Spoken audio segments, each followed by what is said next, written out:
You're listening to The Jacob Valk Show. He's breaking down the latest and greatest in sports as only he can. Follow him on Twitter @RealJacobValk. Here he is, Jacob Valk.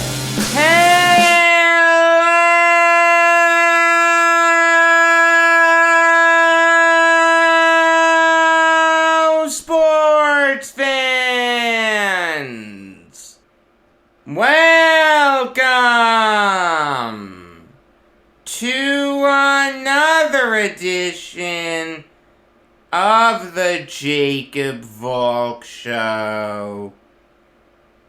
I am the Jacob Valk, except no imitation. I hope you had a great new year. Hope you enjoyed watching the ball drop. Like I said on Friday, it's one of my favorite times of the year, a chance for new beginnings. Doesn't seem like it's off to the greatest start for me. The Islanders season is on another lengthy hiatus. I'll get more into that tonight. The Jets blew a game that they should have won. I understand that they showed progress. I understand Zach Wilson played well, but still, they should have won that game. That's what really upsets me. But I sincerely hope that you had a great new year. I've got to start with Dolphins-Titans. The Dolphins entered this game on a 7-game winning streak. Their playoff hopes were alive and well. I understand that they needed a lot of things to go right, but if they won, they'd be in a great spot. They ended up getting creamed by the Titans, 34-3. Tua Tagovailoa has one of his worst games, completes under 50% of his passes, throws an interception, puts the ball on the ground 3 times, loses one of them. Deontay Foreman looked like the second coming of Derrick Henry. 26 carries for 132 yards and a touchdown. Ryan Tannehill made smart decisions. As a Jets fan, I'm happy that the Dolphins were eliminated from playoff contention, but it is a little sad that this miraculous season ended with such a whimper. I mean, this is the first team ever to have a 7-game losing streak and a 7-game winning streak in NFL history. When they were 1-7, they very easily could have keeled over and died. Instead, Brian Flores rallied the troops. They went undefeated in November and December. Now to see their season end like this, it is a little disappointing.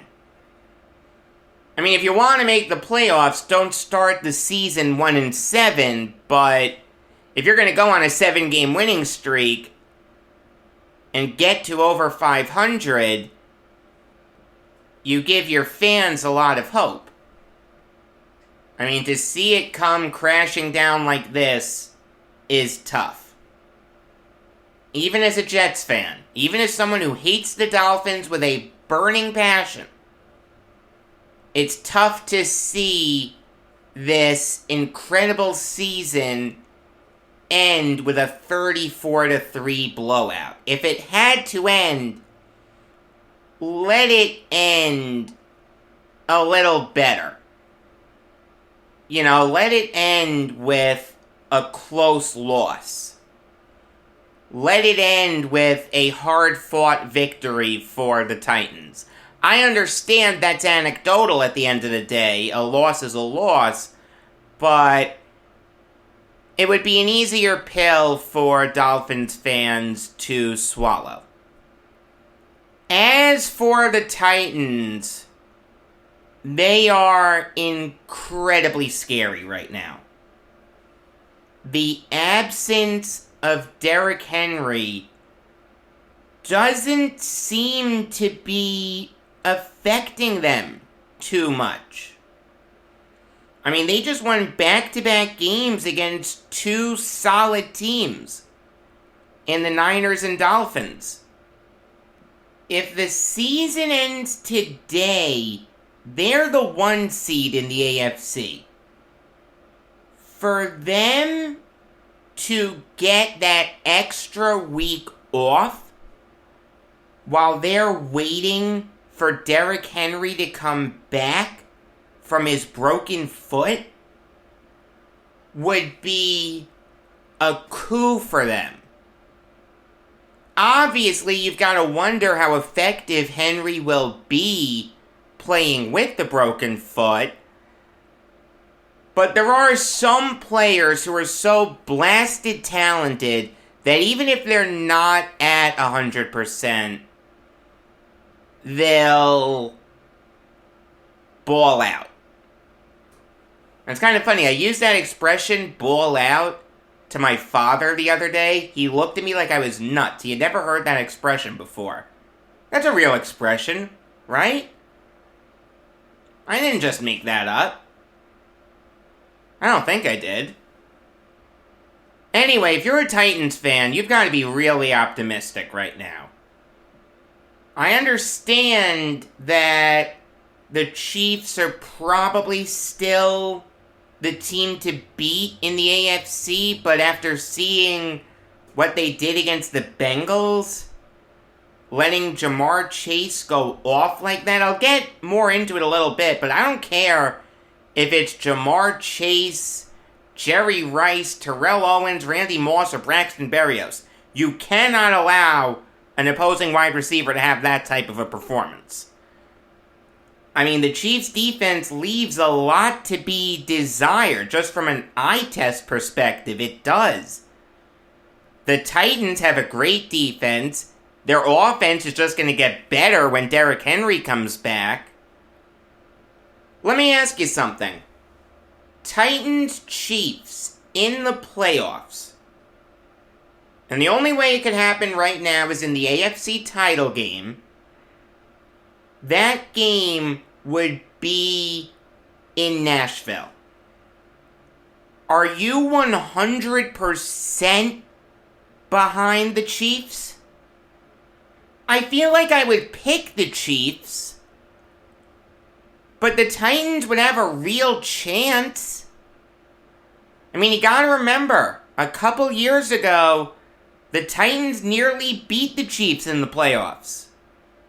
In fact, they nearly beat them in the AFC title game. You know, it's funny. For a while, I was saying that the AFC was really a 1 or 2 team conference with the Chiefs and the Bills. Now, I think it's fair to include the Titans. I think it's fair to include the Bengals.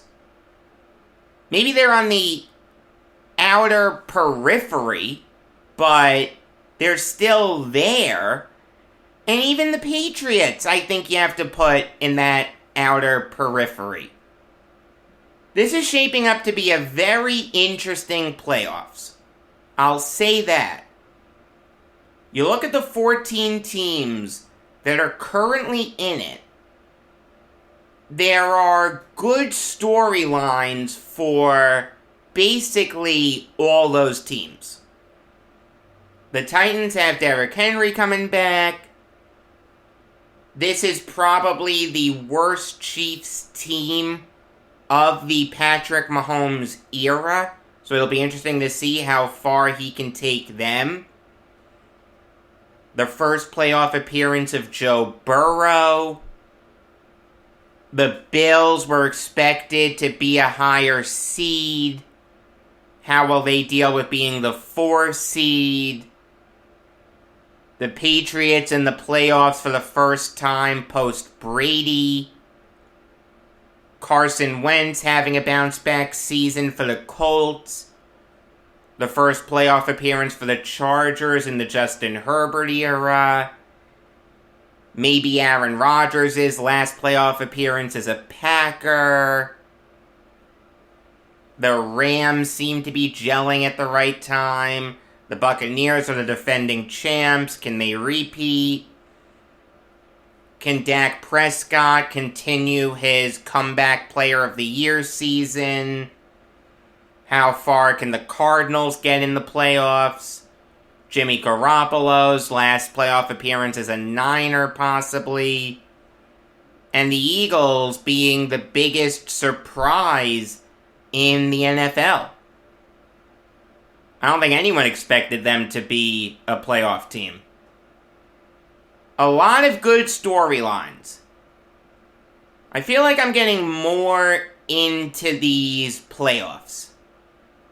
Like earlier, I really wasn't. I was into the NFC, not really the AFC. Now, I'm getting into it. I mean, obviously, I would have still watched the games, but as far as being, like, really, really invested in it, I wasn't there. Now, with these storylines, I'm there. Very fun. Okay, now it's time to talk about Chiefs-Bengals. I'll say this, it's actually kind of interesting. You go back and look at that game.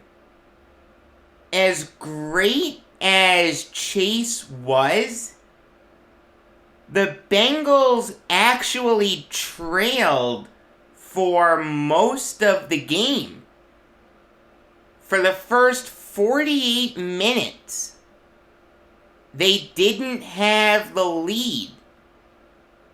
Then the final 12 minutes or so, they took the lead, then Butker kicked the game-tying field goal, then Evan McPherson won it with the 20-yard field goal with 1 second left. It's kind of interesting that Jamar Chase can have a game for the ages.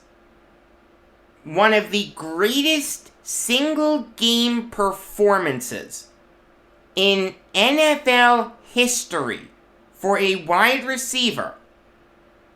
11 catches for 266 yards and 3 touchdowns.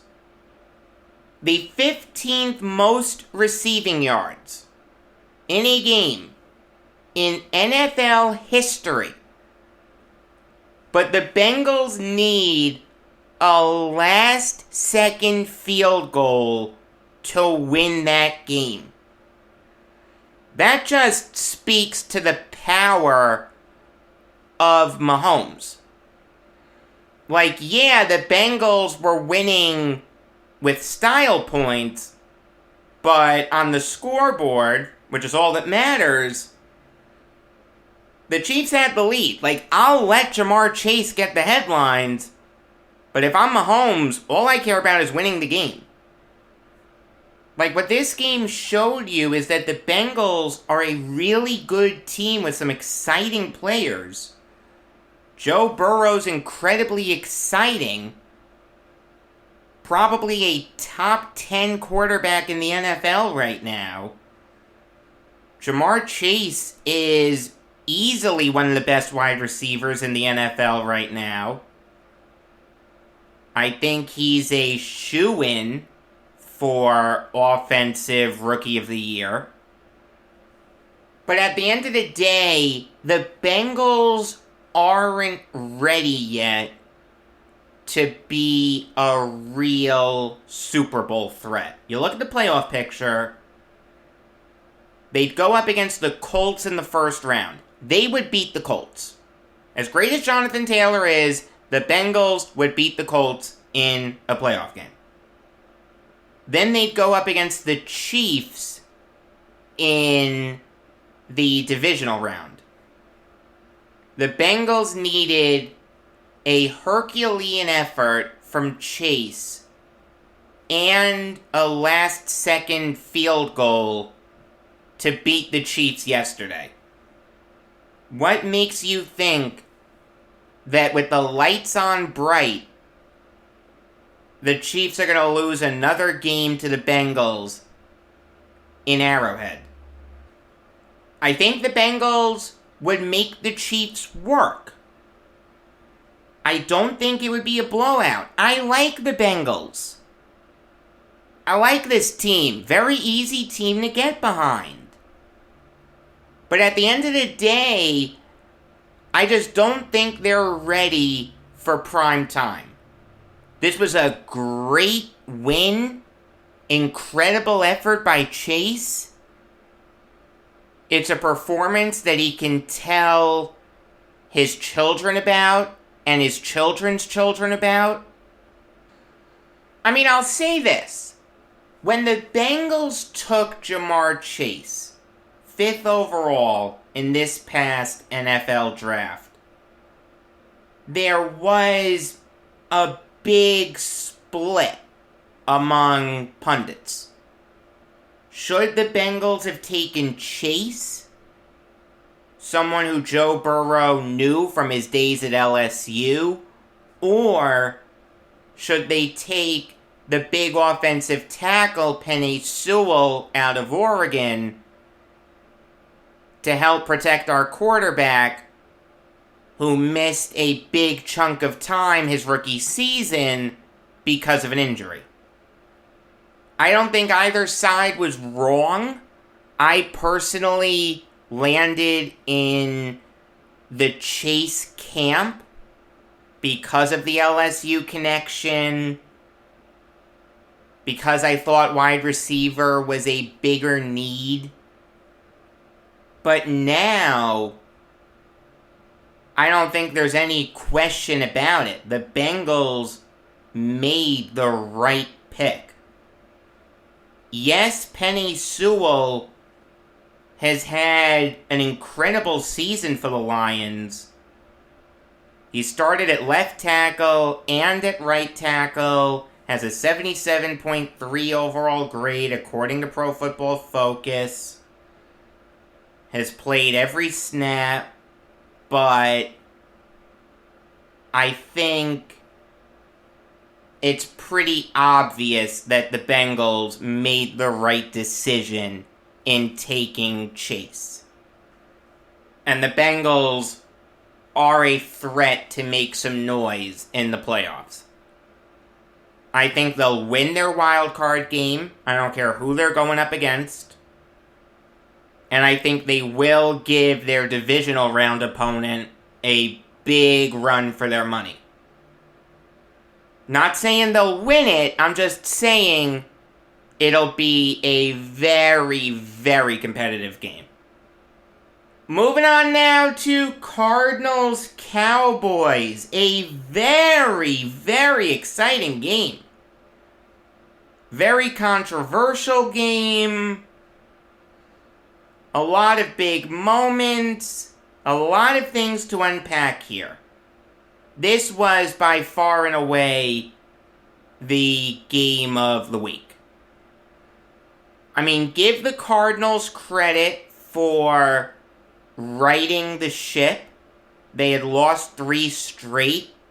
To go into Jerry World and beat a great Cowboys team is really impressive. And this does make you feel a little more confident in the Cardinals as we near the NFL playoffs. And it's kind of funny, season ends today, we're getting a rematch. The Cardinals would play the Cowboys in Jerry World again.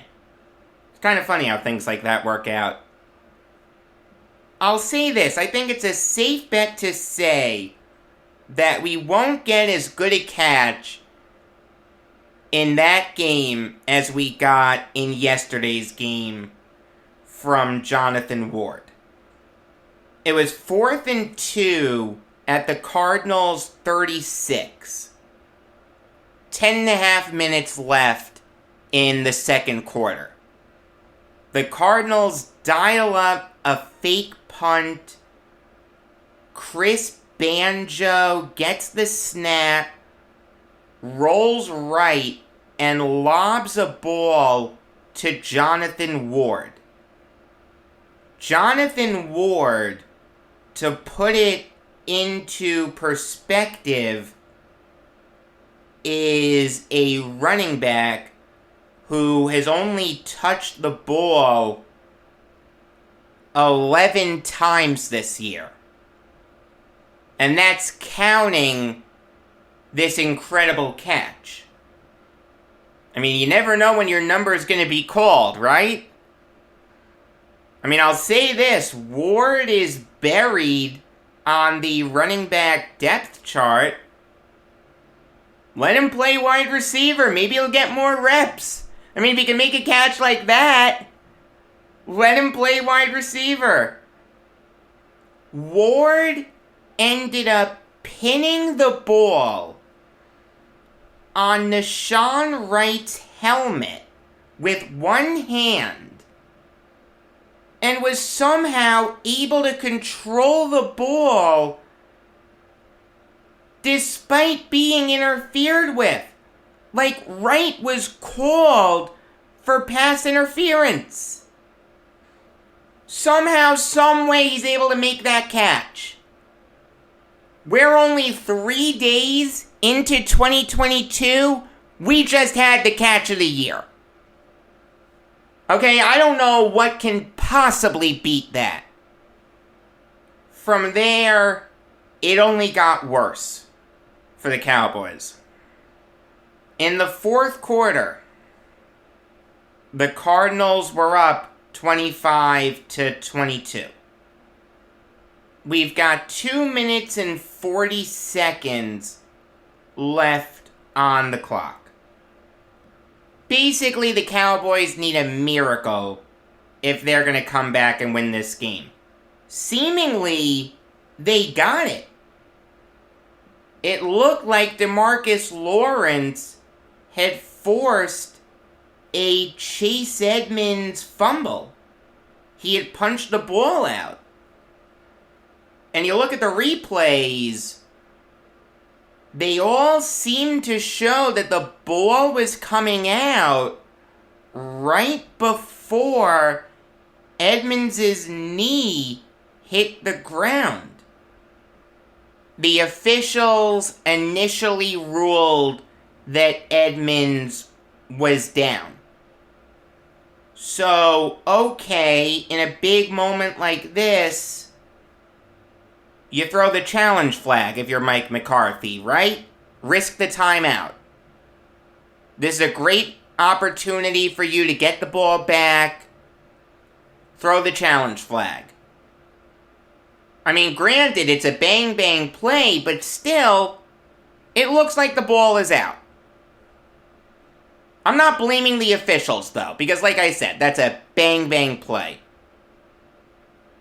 I understand that when you slow everything down, it looks like an eternity, but watch it at live speed. That's a bang-bang play. There's just one problem. Mike McCarthy didn't have a timeout. You can't challenge if you don't have any timeouts. Now, what's important to note is that officials can review a play even if there's no challenge. You have the sky judge now to overturn ridiculous oversights. And I think even beyond that, the officials can say, we want to look at this. I'm not sure about that, but I think they can. At the very least, I think the sky judge can say, yeah, you might want to take a look at this. I'm not sure exactly how it works, though. In all fairness. The NFL rulebook is basically impossible to understand. But that did look like a fumble. Because there's no timeout, though, for Mike McCarthy to gamble with, He can't throw the challenge flag. The Cardinals get another snap off.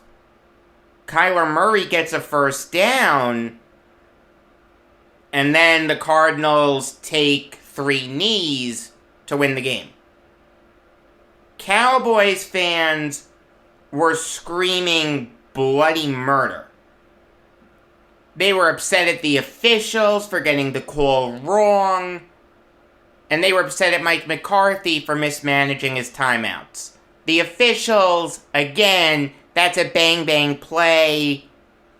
I understand it's their job to get the calls right. The thing is, though, they're asked to be perfect when it's literally impossible to be perfect. I mean, here's the thing. We talk all the time about poorly officiated NFL games. When's the last time you ever heard somebody say, this was a well-officiated NFL game? Maybe in passing someone will say it, but officials really have a thankless job. I mean, the reality is, these guys are the best football officials in the world. It's not even close. I mean, look, you can be upset at them for getting this call wrong. Like, I understand if you're a Cowboys fan, that no call may have cost you the game.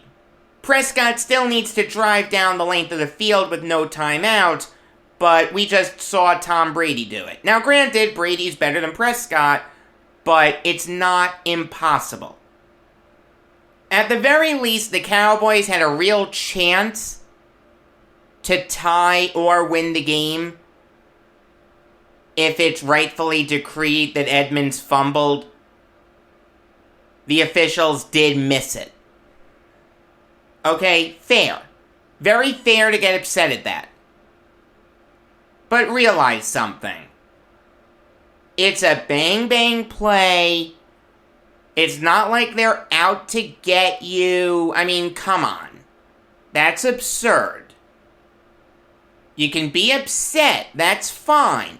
But be more upset at Mike McCarthy.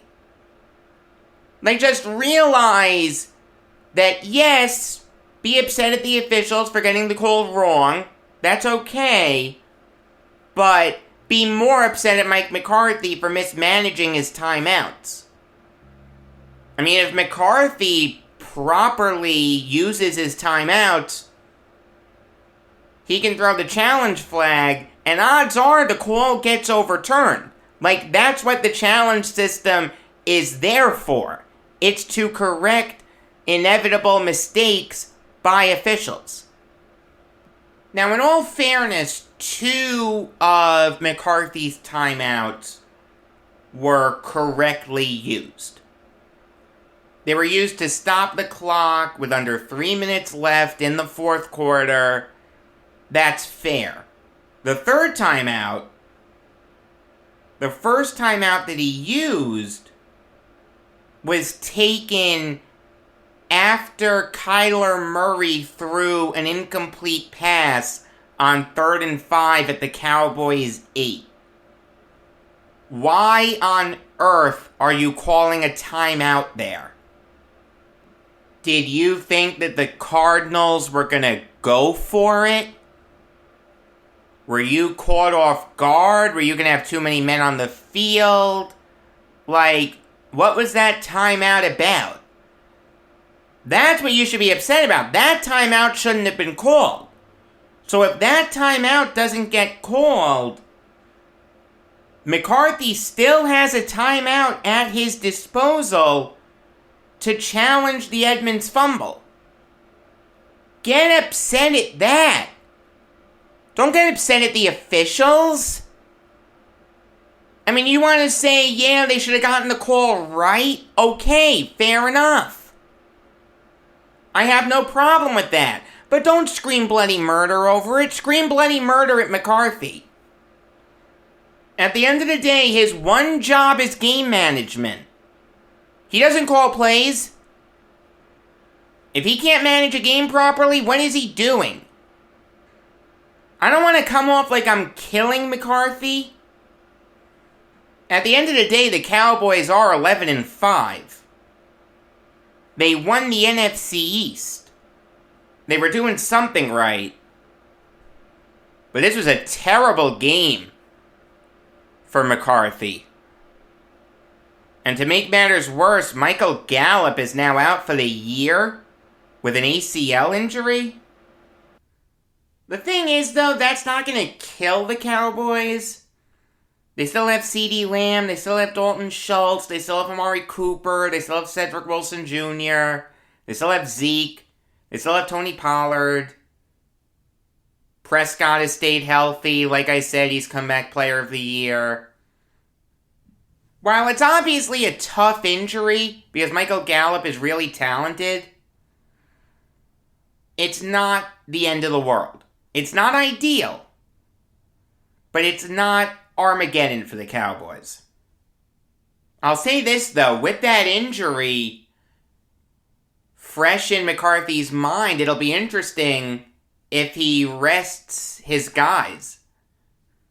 The Cowboys can still get the 2 seed.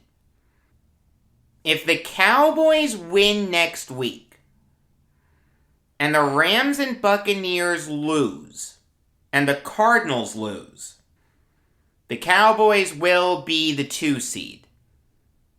Here's what makes that a little difficult, though. The Cowboys are playing the Eagles Saturday night. The Rams, Buccaneers, and Cardinals all play on Sunday.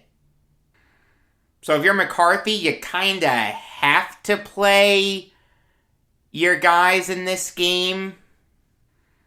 I mean, you don't want another game where an NFC East team is accused of tanking. I mean, come on. I understand that it was the Eagles last year, but still, that's not a good look. It'll be interesting to see how McCarthy approaches this. I think he'll play his big guns, but it wouldn't surprise me if maybe he called the dogs off a little bit. At the end of the day, you already have the 4 seed. The odds of you getting 2 or 3 are pretty slim. Not impossible, but pretty slim. It'll be interesting to see how things play out. Alright, now I'll give you some college football Valk talk. I've got to recap the 9 bowl games that we saw on New Year's Eve and New Year's Day. I'll start with the Gator Bowl, Rutgers versus Wake Forest. Like I predicted, this game was a rout. You gotta feel really bad for those Rutgers kids. It just looked like a bunch of high schoolers going up against an NFL team. I mean, Rutgers just looked lost. They looked dead to the world. It was really sad to see. I mean, I don't care what the extenuating circumstances are. No team should be put in that position. Just cancel the bowl game. I mean, if you can't find a suitable replacement opponent for the Demon Deacons, just cancel the bowl game. Greg Schiano said that he thought this could help with recruiting. Oh yeah, seeing Rutgers lose 38-10 in the Gator Bowl and getting outscored 24-0 at one point really makes me want to go to Rutgers. It's sad, it's unfortunate. I feel bad for these kids. I feel bad for Rutgers fans. I even feel bad for Wake Forest. A little bit. I mean, yeah, they got to blow out an opponent, but at the end of the day, who would you rather face? a vastly inferior team that you know you're going to destroy, or a team that can make you fight a little bit?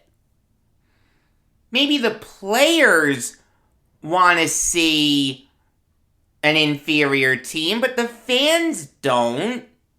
It's a lot easier to get into a game when there are two evenly matched teams as opposed to you being a fan of Team A, and Team A is going up against Team B, but Team A is vastly superior to Team B. I mean, give Sam Hartman credit, I guess. Give A.T. Perry credit, I guess. It's just hard to get a good handle on things since Wake Forest was going up against such a bad team. Just a bad job by everyone involved, though, because Rutgers never should have been in that position. I feel bad for those kids. They couldn't spend New Year's with their families because they had to get creamed by Wake Forest. I don't like it when kids opt out, but I probably would have opted out of this game if I was a Scarlet Knight. Moving on now to Central Michigan versus Washington State. What a weird game. Jaden DeLaura looks ineffective. Doesn't play at all in the second half. Probably for the best since the Chippewas were up 21-0. Victor Gabalis comes in. No one knows anything about this kid. He comes in and actually leads Washington State to a nice little comeback. Now, granted, Central Michigan ended up winning 24-21, but that game looked like it was going to be over in the third quarter. The Cougars made it a game. Give Gabalis a ton of credit. Having said that, though, if you want to win a bowl game, you can't fall down 21-0 in the first half. Give Lou Nichols a ton of credit. I mean, I told you about Nichols. Led the FBS in rushing yards this year. You saw why on New Year's Eve. The guy had 28 carries for 123 yards and a touchdown. I mean, without him, the Chippewas have no chance. At the end of the day, overall, Central Michigan was just the better team. Give the defense credit. Guys like Kyle Moretti, Troy Hairston II, Troy Brown, Thomas Incoom, John Wesley Whiteside, Jacques Bristol, Gage Kresge, and Laquan Johnson Jr. all showed up. The front seven for the Chippewas was immaculate. But Washington State made it interesting. I don't want to say that they have nothing to be embarrassed about because they fell down 21-0 in the first half. But at the end of the day, to come back and nearly win that game was pretty impressive. I mean, granted, this isn't a loss that you feel great about if you're a Cougars fan, but I don't think it's one that you can necessarily bang tables over because you came really close to coming back. Alright, now let's get to the CFP games. In case you couldn't tell, I'm going chronologically. Earliest to most recent, so now it's time for the Cotton Bowl. Alabama absolutely destroying Cincinnati. Brian Robinson having a game for the ages. 25 carries for 198 yards. Cincinnati couldn't stop him to save their lives. They couldn't stop Trey Sanders either. 15 carries for 73 yards. Bryce Young was solid. Not the greatest game I've ever seen from him, but he did throw 3 touchdowns. He was very good. Not great, just very good. And that's okay when Brian Robinson has a game like that. Let's put it this way. I'm sure if Bama needed him to be great, he would have been great. You know, the truth is, though, this is the worst case scenario for Cincinnati. Not just because they lost. Like, if they had lost close, okay. But the fact that they got blown out, the fact that they didn't even score a touchdown, it makes you wonder if Cincinnati or any group of 5 team will ever be in the CFP again. I mean, not to sound so fatalistic, but you know that the committee hates putting in non-Power 5 schools.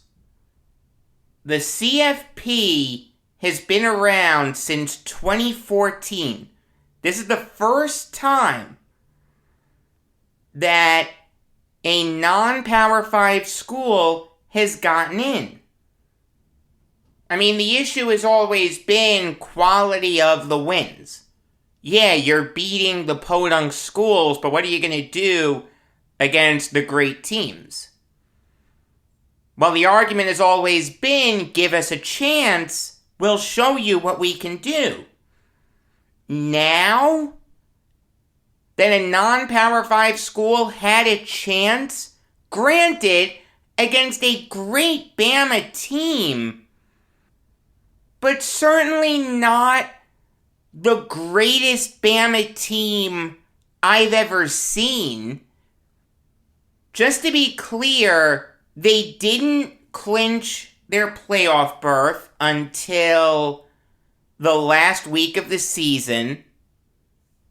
They're not going to go undefeated. I'm not saying that this is a bad team. It's not. But it's not an incredibly dominant Alabama team.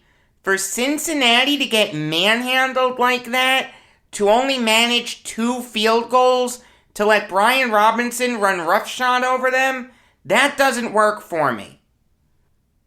I mean, let me ask you something.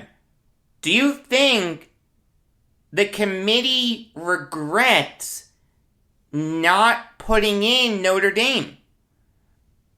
I'll get into the Fiesta Bowl a little later, but the fact that Notre Dame played that great of a game against a really good Oklahoma State team makes you wonder if the committee had a do-over, would they put in the Fighting Irish over the Bearcats? I mean, I'll tell you, I think the committee will hold this performance over the heads of all non-Power 5 schools. It doesn't matter if it's not Cincinnati, if it's UCF or UTSA or Boise State or something like that. I think the committee will say, look what happened when we gave a non-Power 5 school a chance. We don't want that to happen again. Is that fair? Absolutely not. That doesn't mean it's not going to happen, though. At the end of the day, all Cincinnati needed to do was be competitive. No one was expecting them to win this game. No one outside of Northern Ohio thought that the Bearcats would win this game. So all you had to do was keep it close. Keep it competitive. And people would have been like, you know what? These non-Power 5 teams can hang with the big boys. That performance, not scoring a touchdown, that doesn't work for me. Really, really disappointing effort by Cincy. But an even more disappointing performance by Michigan in the Orange Bowl.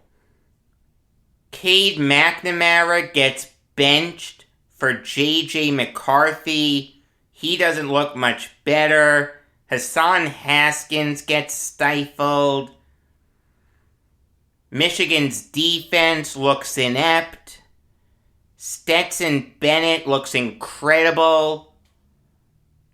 I'm sorry, but this is a ground and pound Georgia team. Like, if Georgia had ran roughshod over the Wolverines, okay, that would have made sense. But for Stetson Bennett to look like the second coming of Aaron Murray, that doesn't work for me. That's just a terrible job by Michigan. I mean, I knew that this was a bad matchup for the Wolverines. I knew they'd lose this game. They're a running team. Georgia has a great rush defense. The thing is, though, one thing that Michigan did well was limit Georgia's running game. No Bulldog had more than 55 rushing yards. Now, granted, that's because a lot of players got involved. But still, I thought it was a really good job by Michigan in limiting the effectiveness of guys like Zamir White and James Cook. Like, if I were to tell you that White and Cook, Georgia's two leading rushers this year, would combine for only 86 rushing yards and no touchdowns, you'd feel pretty good about Michigan's chances, right? But again, Stetson Bennett went off and looked like the second coming of Matthew Stafford. The guy completed over 2/3 of his passes for over 300 yards and 3 touchdowns. This was just a dreadful job by Michigan. Now, I'll say this.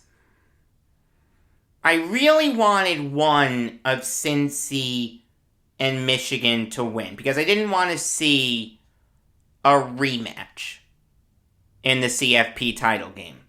I don't like it when we have rematches for the national title. I understand that it can happen, and with the playoff format, it's a little more palatable than it was when LSU took on Bama a while back, but I don't think it's the ideal outcome for anyone who's not an SEC fan. Having said that, though, I think it's pretty clear that Alabama and Georgia were the two best teams this year. And at the end of the day, it doesn't matter if you saw them play earlier in the year or not. You want to see these two teams going at it with the lights on bright. Monday night, the CFP title on the line, where legacies are made. At the end of the day, that's more important than the SEC title game, the national title game. That's a lot more important. So, I feel like it's a little more palatable to non-SEC fans. I mean, one thing's for sure. January 10th at 8 o'clock, I'm not turning off ESPN for anything. Maybe I'll put on the Skycast. Because I like the Skycast. I like the Megacast that ESPN does. All the different ways to watch the game. And the Skycast is cool. because it really makes you feel like you're in the stadium. But I also like the traditional way of watching it because I'm so used to it. I love how ESPN does the megacasts. Only ESPN could do something like that. You gotta love it. Alright, now let's get to Saturday's bowl games. I'll start with the Outback Bowl. Arkansas versus Penn State. Sadly, you won't get any free Outback Steakhouse appetizers. I called them and I asked if they were doing that promotion. They said no. I don't know why they stopped doing it. Although it's kind of funny. You know what I had for dinner last night? Outback Steakhouse. Yeah, not the best job by me. I mean, I am sorry for giving you wrong information. I just don't know when they stopped doing that. They used to do that, now they don't. I don't know why. Regardless, it's really not that important. Give KJ Jefferson a ton of credit. He absolutely turned it on in the second half. He had 104 rushing yards in the third and fourth quarters. That is insanity. I mean, Arkansas really needed him to be great. And he was. For the first time since 2011, the Razorbacks finished with double-digit wins. This is an Arkansas team that's really on the rise. I love Sam Pittman. I think he's one of the better coaches in the nation. The quick turnaround that Arkansas had from 3-7 to 10-4 is absolutely incredible. I mean, realize, Arkansas hadn't had a winning season since 2016. Pittman comes in, and in his second year, he has them 10-4. That is really, really impressive. Job well done by him. Job well done by Arkansas's O-line. They bullied Penn State all throughout this game. And Arkansas's defense made mincemeat of Sean Clifford. Clifford has talent, but he completed just 14 of 32 passes for 195 yards. He threw a touchdown, but he also threw 2 picks. Give the Razorbacks secondary a ton of credit. Guys like Greg Brooks Jr., Joe Faucha, Hudson Clark, Simeon Blair, and Miles Slusher were all really, really impressive. Like I said, this is a really good Arkansas team. It's a program on the rise. I just wish I had gotten a free bloomin' onion out of that game. Moving on now to the Fiesta Bowl, Oklahoma State versus Notre Dame. A game that it really looked like I was going to get wrong. Notre Dame was up 28-7 with under a minute left in the second quarter. Then Spencer Sanders led that big drive to cut the deficit to 2 touchdowns. That really kept the Cowboys in this game. That was the biggest moment of this game. Then Sanders really turned it on, had a great game, completed 34 of 51 passes for 371 yards and 4 touchdowns. He added 17 carries for 125 yards. This was by far and away Sanders' best game of the season. It's not even close. And this really should give you some concern if you're a Notre Dame fan. At the end of the day, Marcus Freeman's a defensive guy. That's why he got the job. You didn't go on a big search. You just promoted Brian Kelly's defensive coordinator. Okay, but That means that his defense can't blow a 28-7 lead. That means that his defense can't give up 23 unanswered second half points. That means you can't get outscored 30-0 at one point. That is just inexcusable. Also, I thought it was a dreadful job by Notre Dame to keep calling pass plays. Like you're up. Try to shorten the game a little bit. Why did you abandon the run so quickly? Jack Cohn attempting 68 passes isn't going to work for me. This is Jack Cohn, not Joe Montana. You know what his previous high for pass attempts in a game was this year? 35. He almost doubled that in this game. Oklahoma State had to love that. You're going to keep chucking the ball? Great. Means we can just sit back and wait until Cohn makes a mistake. I mean, he threw some incompletions, had an interception. Cohn wasn't bad. You just can't have him throw 68 passes in a game. That's a terrible job by Notre Dame. Like I said, I am very skeptical of this new era of Fighting Irish football. They should have gone on a nationwide search. They could have gotten premier candidates. Instead, they wanted to promote from within, which is all well and good. I just don't think it was the right move. Wait until you see who the other candidates are. Then if you truly think that Freeman's better, go for it. But you've got to go on that big search first. You're Notre Dame. You'd get a lot of premier candidates. Moving on now to the Citrus Bowl. Kentucky knocking off Iowa 22-17. An incredibly exciting game. The game came down to the final 2 minutes when Kentucky scored the big rushing touchdown.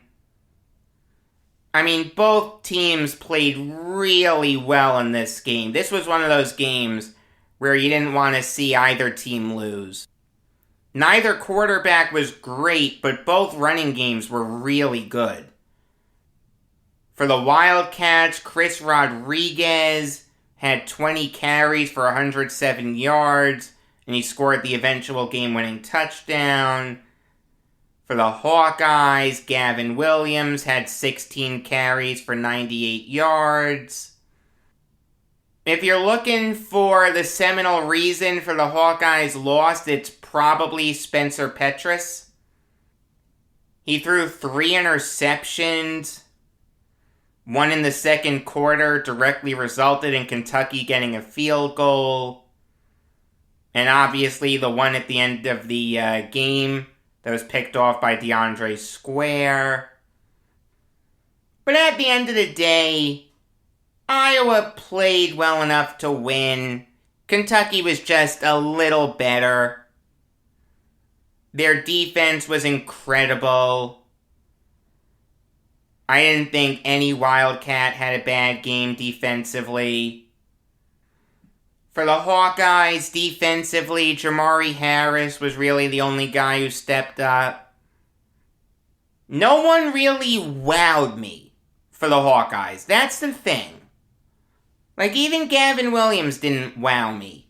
Sam Laporta had a good game, but he's limited by Spencer Petras' ineffectiveness. I thought Kentucky was the better team. I picked them to win this game. At the end of the day, I was proven right. I'll say this. I entered Capital One Bowl Mania on ESPN. I am 24-12. That's a 667 winning percentage. That's pretty good. For the bowl games on New Year's Eve and New Year's Day, I only got one game wrong, the Sugar Bowl.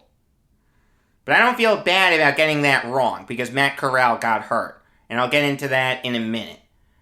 But I want to talk about the epic Rose Bowl that we saw.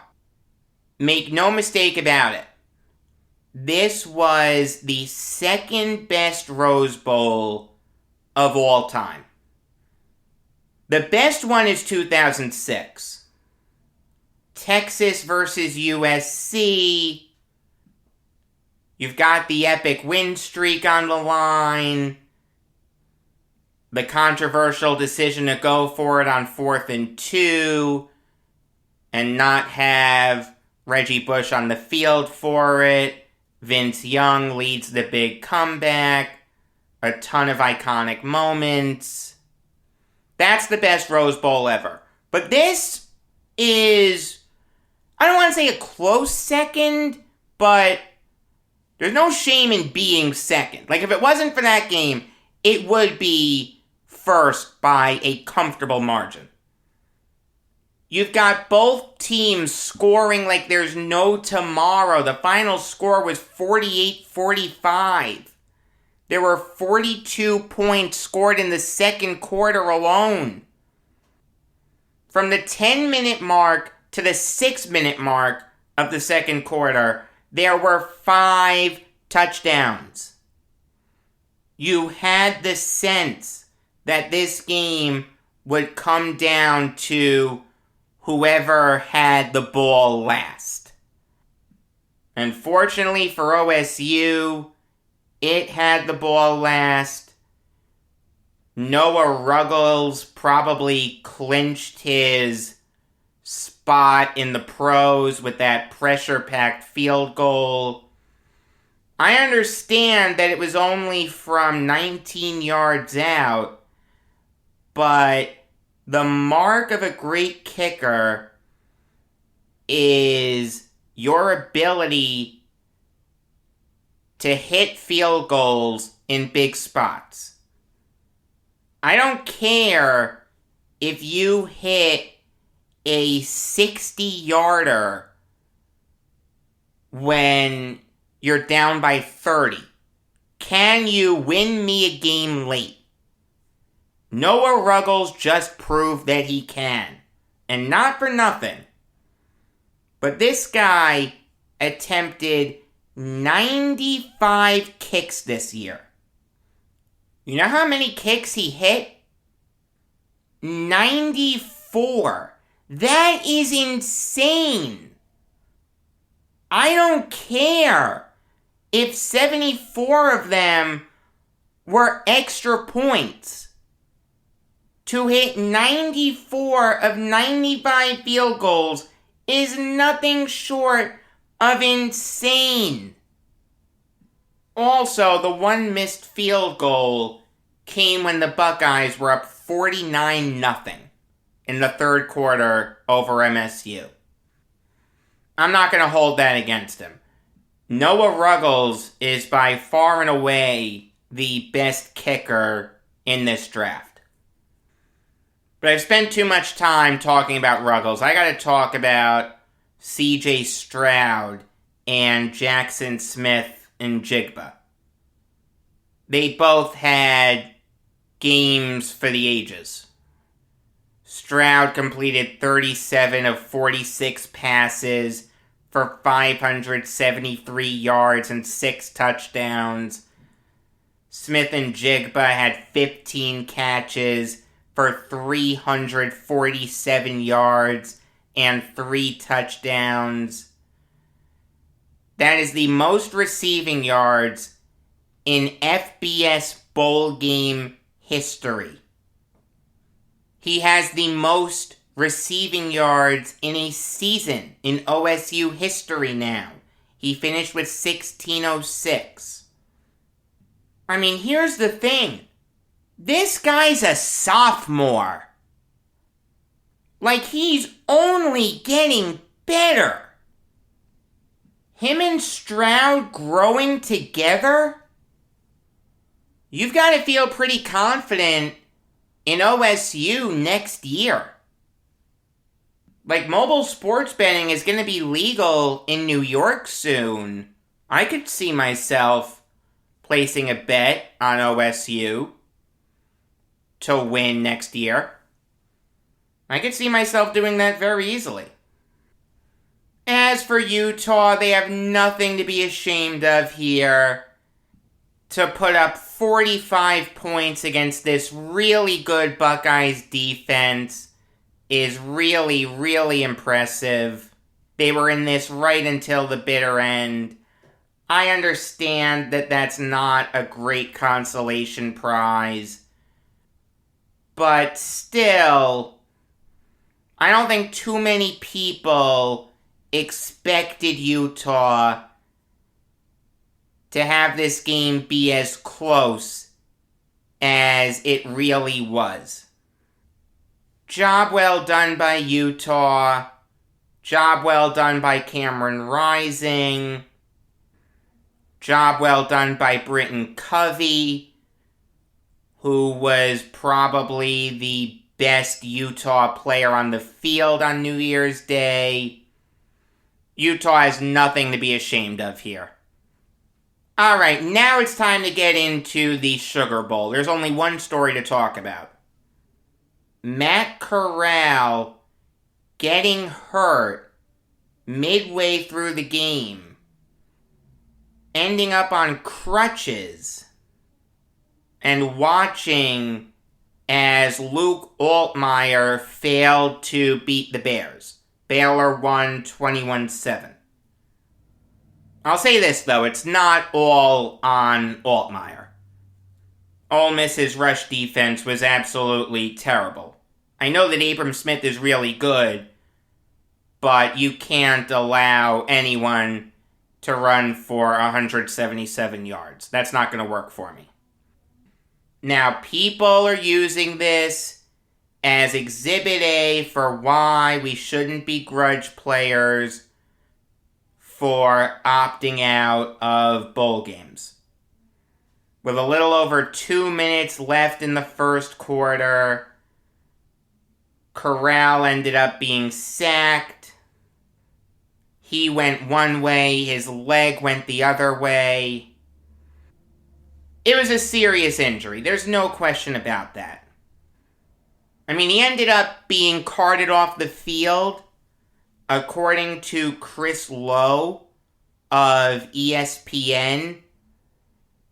It's not that serious, it's just a sprained ankle, but it could have been more serious. Okay, it looked worse than it actually was. The thing is, though, this could have happened during any game. This can happen week 1 of the NFL season.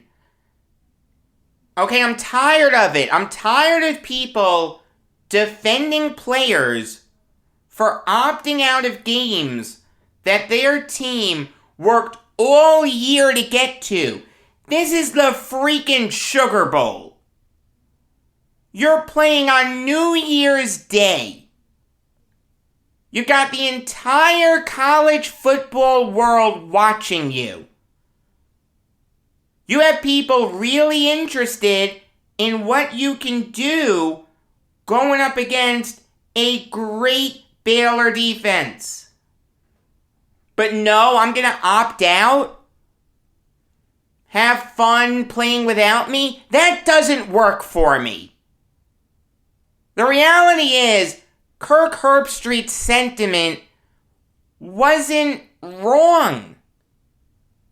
The idea that these players don't love the game is maybe untrue in a general sense, but part of football is that camaraderie with your teammates. It is playing hard until the offseason. Let me ask you this. Would you begrudge Zach Wilson for opting out of this coming game against the Bills? Same logic. It's helping his future. There's no injury risk. Would you begrudge him for saying, yeah, no, I'm good, I'm going to prepare for next year? It's the same thing. Playing in the Sugar Bowl, playing in any bowl game can help you prepare for the NFL. These are nationally televised games with the entire college football world watching. In fact, this year, because there were so many postponements, the entire sports world may have been watching. Don't give me this garbage or you're going to opt out. Imagine being a teammate of a guy like Kenny Pickett. Alright, you're playing for an 11-2 team. You're the 13th best team in the nation. Solely because of him. Then he's going to leave you high and dry in the Peach Bowl against MSU? No! That doesn't work for me. If I'm a teammate of Pickett, I'm furious. You left us with no chance of winning.